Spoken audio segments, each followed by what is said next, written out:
Yeah, I think, good evening, everyone. I thought that the way the Springboks started took us by surprise.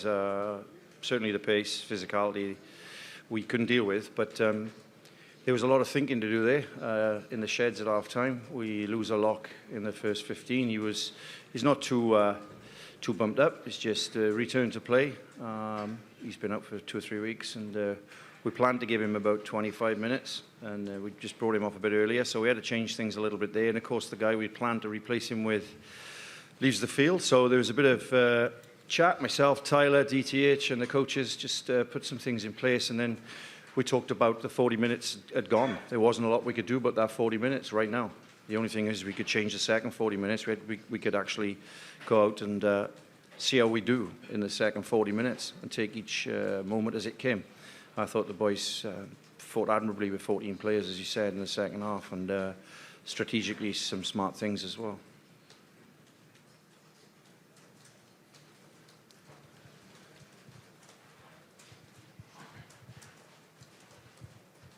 Coach, although the results have not gone your way so far at this tournament, can you at least just explain how important it is to play these teams and to help build your team for the future and future events like this? Yeah, I think the biggest thing for Rugby Canada and other teams of Tier 2 is that it's a shop window. And we have a big audience. The support tonight was incredible. And, families, there's a strong rugby community in Canada. There are rugby players there, but we need a pathway for those players. And this shop window will encourage young Canadian players to continue and aspire to be the next Tyler Ardrons, etc. And that's critical for us. We've earned the right to be in the competition. Playing against 2 top teams in the world in 6 days is a challenge, but it's one that the players really relished. They waited for the last 10 months for the opportunity. We just got to learn to start better against them, but that takes a while and it takes experience.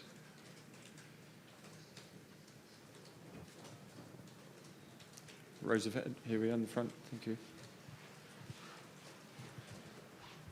Any issues with the red, coach? I mean, this World Cup has really been characterized by a lot of red cards for similar things, shoulder to head. Any issues in how you would approach this issue as a coach?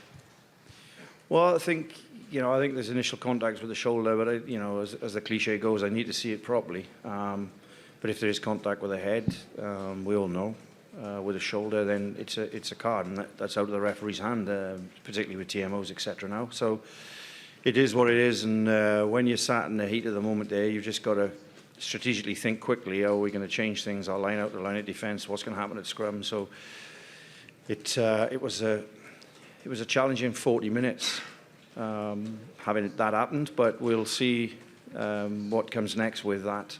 But there's a lot of talk about collisions, and that's a manageable one.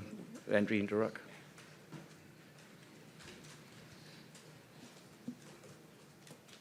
Another question? May I have a question in Japanese? Okay. 最後の試合がナミビアとの試合が最後に組まれております13日ですけども、で初勝利をかけての両試合になると思うんですが、台風で中止になる可能性があって、でその場合は引き分けで勝ち点が2ずつ分けられるということになってるんですけども、そのことについて監督どのように思われます？コメントいただけますか？The first thing is the first thing you have to learn in my job is to concentrate on the controllables, because there's so many uncontrollables. So we'll be looking ahead, obviously planning. We've planned for this game for a long while. There'll be a lot of rest and recovery. I think it's going to come down to the legs of the guys on Sunday.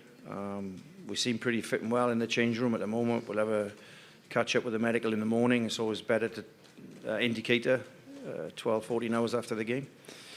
But as far as the hurricane is concerned, or typhoon, well, I don't know. I can't control that, so we'll just turn up and see what happens.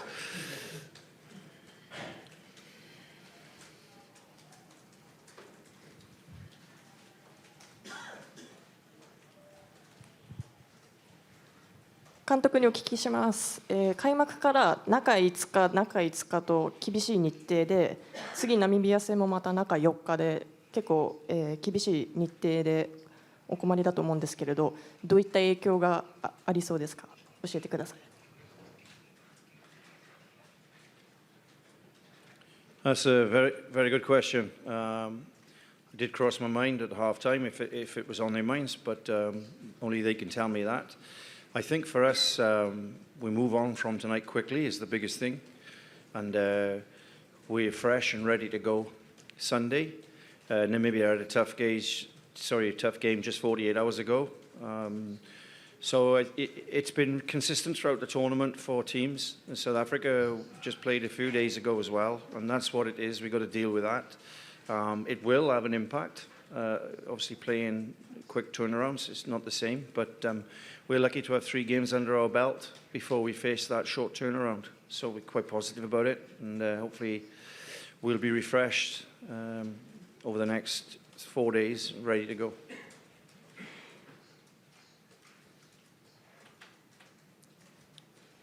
Christian over here, and then up the front.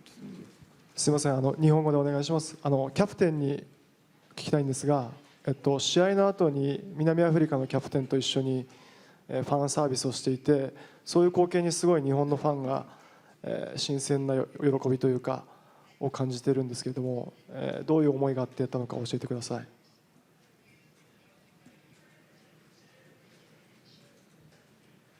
Yeah, we were just looking to find some friends and family, and just decided that we'd walk the same way and have a chat, and we just caught up. We haven't played each other for almost 2 years, so it's been a while, and we've got each other on the schedule this coming season. So obviously we both have some more pressing issues in the nearer future, but yeah, we just chatted about the next time we'd see each other, and hopefully we can go to battle again and share a good experience after as we did today. So yeah, just a friendly catch up.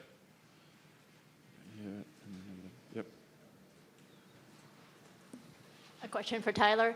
Every time Canada gets a ball in any of its games, you hear the crowds cheer. How much has that support meant for the players throughout this tournament?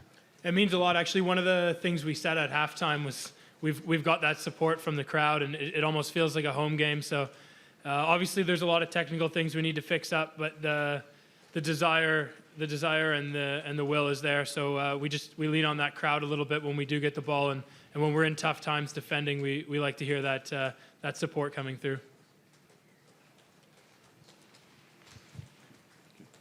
Kingsley, do you need to beat Namibia at the weekend to consider this tournament a success, or is it already a success for you given what you are trying to achieve and moving Canadian rugby forward? Another good question. I think that it would be considered, from my point of view, very successful if we did get the win. But it's about the performance.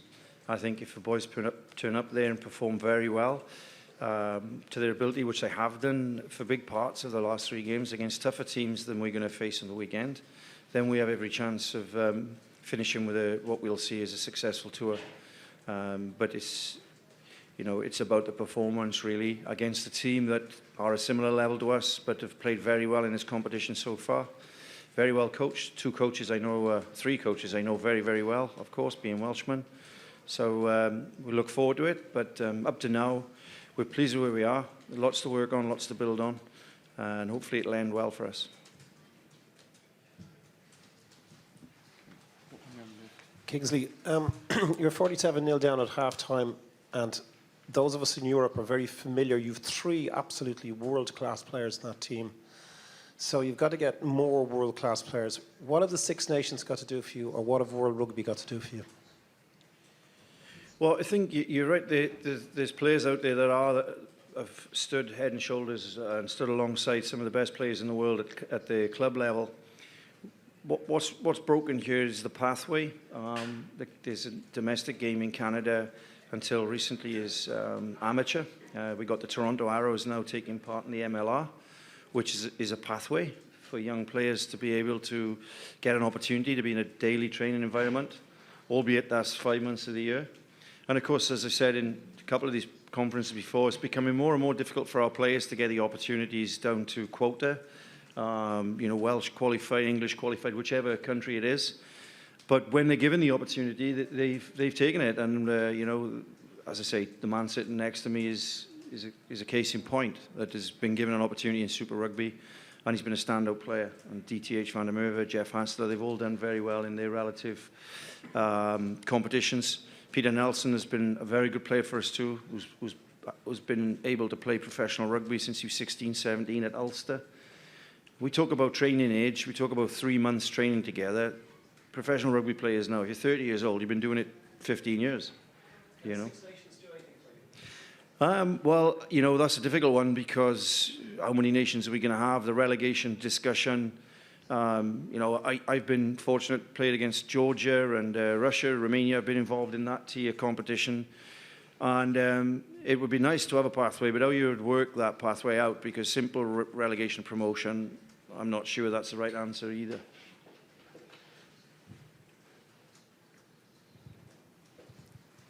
キャプテンに伺います。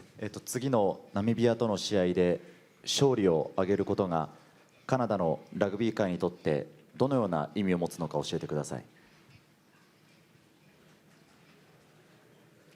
I agree with you. A win would be very big. It's what we're targeting, and it's what we're going to prepare our best for. So we'll throw everything we've got at it. Short turnaround, but we've got no excuses. We'll put everything we can out on the field next week. We've got time for one more question, if there is one. No? Okay, thank you very much, Tyler. Thank you, Kingsley. Thank you all. We're starting with the South Africa press conference very shortly. Thank you.